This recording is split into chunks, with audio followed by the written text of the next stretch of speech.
Security کا نظام بھی یہاں پہ فراہم کیا گیا ہے تاکہ یہاں پر آنے والے جو بے آسرا بچے ہیں انہیں مکمل یہاں پر سہارا جو ہے میسر آ سکے.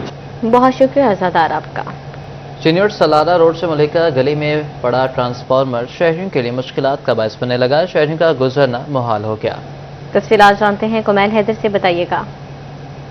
چنیوٹ وابڈہ انتظامیہ کی عدم توجہ سے اہل علاقہ کو مشکلات کا سامنا ہے. سلارہ روڈ سے ملکہ TCF اسکول والی گلی کے باہر ٹرانسفارمر پڑا ہونے سے شہریوں کو آمد و رفت میں شدید مشکلات کا سامنا ہے. چھوٹے بچے جو ہیں وہ خوف کے سائے میں مبتلا ہیں. میرا گزرنے کے لیے راستہ بالکل بھی نہیں. ہمارے کچھ شہری موجود ہیں. کب سے پڑا ہے ٹرانسفارمر، کیا کہیں گے؟ تقریباً ہو گیا اس کو 15 سے 20 دن ہو گیا اور تقریباً یہ 4-5 دفعہ ہو چکا ہے اس کا یہ معاملہ. ہر 6 مہینے بعد ہوتا ہے، 3 مہینے بعد ہوتا ہے. پہلے یہ انہوں نے چینج کیا ہے پہلے یہ والا، اس کے بعد یہ تقریباً 2 دن بعد 3 دن بعد یہ دوبارہ پھر سے یہ جل گیا. اس کے بعد یہ رکھ کے چلے گئے، اس کے بعد دوبارہ آئے نہیں. بالکل ہمارے ساتھ کچھ اور شہری بھی موجود ہیں. آپ یہاں سے گزر رہے ہیں، مشکل نہیں ہوتی؟ پتر مشکل تو بڑھتی. میرا پتر نے کسی پاس لاون اور دو بچے سکول والے اندر ادھر راستہ بند ہو جاتا ہے. بچے بھی راستہ لگن راہ ہوتا ہی کوئی نہیں ہے. جو بچے سکولوں چھٹی کا نال سکول ہے TCF سکول بچے کا راستہ رش بن جاتا ہے. میرے ٹرالی پہ ایک بچے لگتے ٹپ تو کوئی ہاتھ لائے تو کوئی بجلی کرنٹ کوئی پائے تو کوئی مسئلہ بن جاتا ہے. یہ مہربانی کرن جس طرح کا سر مہربانی کرن صاحب جنہ کا بھی ہے مہربانی کرن کسی پاس ہٹایا جائے. اس کو اتنا صحیح کرن. بچے لگتے ٹپتے بچے چھوٹے چھوٹے بچے ہوتے ہیں. کیا مطالبہ کریں؟ بہت شکریہ آپ کا. فیصل آباد میں محکمہ ایکسائز کا شعبہ نارکوٹکس کنٹرول صرف ریونیو وصولی تک محدود. ڈویژن بھر میں منشیات فروشی پر قابو پانے کے لیے کوئی کارروائی نہ کی جا سکی. تفصیلات جانتے ہیں میرا میں سے جی مہر بتائیے گا. جی محکمہ ایکسائز اینڈ ٹیکسیشن کا شعبہ نارکوٹکس کنٹرول صرف اور صرف ریونیو ریکوری تک محدود ہے اور اس حوالے سے منشیات فروشی پر قابو پانے کے لیے یا اس کے خلاف آگاہی کے لیے کوئی اقدامات نہیں کیے جا رہے. رواں مالی سال کے دوران ایکسائز اینڈ ٹیکسیشن کے نارکوٹکس کنٹرول نے ایک بھی کارروائی منشیات فروشی کے خلاف نہیں کی اور نہ ہی کسی تعلیمی ادارے میں نوجوان نسل کو منشیات کے نقصانات سے بچاؤ کے لیے کہیں پر کوئی آگاہی سیمینار منعقد کیا گیا. تاہم اس حوالے سے ایکسائز اینڈ ٹیکسیشن حکام کا کہنا ہے کہ جو شعبہ نارکوٹکس کنٹرول ہے وہاں پر ملازمین کی کمی کا اور وسائل کی کمی کا سامنا ہے جس کی وجہ سے انہیں کارروائیوں میں مشکلات کا سامنا کرنا پڑ رہا ہے. تاہم اس حوالے سے کوشش کی جا رہی ہے کہ ضلعی انتظامیہ، پولیس اور دیگر اداروں کے ساتھ مل کر کوئی مشترکہ لائحہ عمل بنایا جائے اور پھر منشیات فروشوں کے خلاف کارروائیاں عمل میں لائی جائیں. جی بہت شکریہ عمیر آپ کا. فیصل آباد ڈویژن بھر کے ترقیاتی کاموں کی تفصیلات فراہم کی جائیں. PND کی ڈویژن بھر کے ڈپٹی ڈائریکٹرز کو ہدایات جاری. تفصیلات جانتے ہیں عمران اسلم سے. ڈیولپمنٹ پنجاب کی جانب سے فیصل آباد ڈویژن کے ڈپٹی ڈائریکٹر ڈیولپمنٹ سے فیصل آباد کی سابقہ مالی سالوں کی جتنی بھی ترقیاتی اسکیموں کی رپورٹ ہے وہ مانگی گئی ہیں. کتنی ترقیاتی اسکیمیں ادھوری ہیں، کتنی اسکیموں پر کام مکمل کیا گیا ہے، فنڈڈ انفنڈڈ اسکیموں پر جو ہے وہ تفصیلات طلب کی گئی ہیں. ان ترقیاتی اسکیموں سے کتنی جو ہے وہ سیونگ کی گئی ہے، کتنے فنڈ درکار ہیں، تمام تر تفصیلات فیصل آباد ڈویژن کے ڈپٹی ڈائریکٹر ڈیولپمنٹ PND کو ارسال کریں گے. جبکہ مالی سال 2025-26 کی ترقیاتی اسکیموں کے حوالے سے آن گوئنگ اور جو نیو اسکیمیں ہیں ان کی تفصیلات طلب کی گئی ہیں. جبکہ وفاقی حکومت کے سیپ اسکیموں کی بھی تفصیلات طلب کی گئی ہیں جس میں روڈ سیکٹر کی اسکیمیں ہیں، سیوریج کی ہیں، پبلک انفراسٹرکچر کی اسکیمیں ہیں. اس کے ساتھ ساتھ فیصل آباد کے جو قومی اور صوبائی حلقوں میں جتنی بھی ترقیاتی اسکیمیں ہیں ان کی تفصیلات طلب کی گئی ہیں. PND کی جانب سے ڈپٹی ڈائریکٹر ڈیولپمنٹ کو مراسلہ جاری کرتے ہوئے 3 روز کے اندر تفصیلات ارسال کرنے کی ہدایت. بہت شکریہ آپ کا اپڈیٹ کرنے کے لیے. اسی کے ساتھ نیوز اسٹوڈیو سے فی الوقت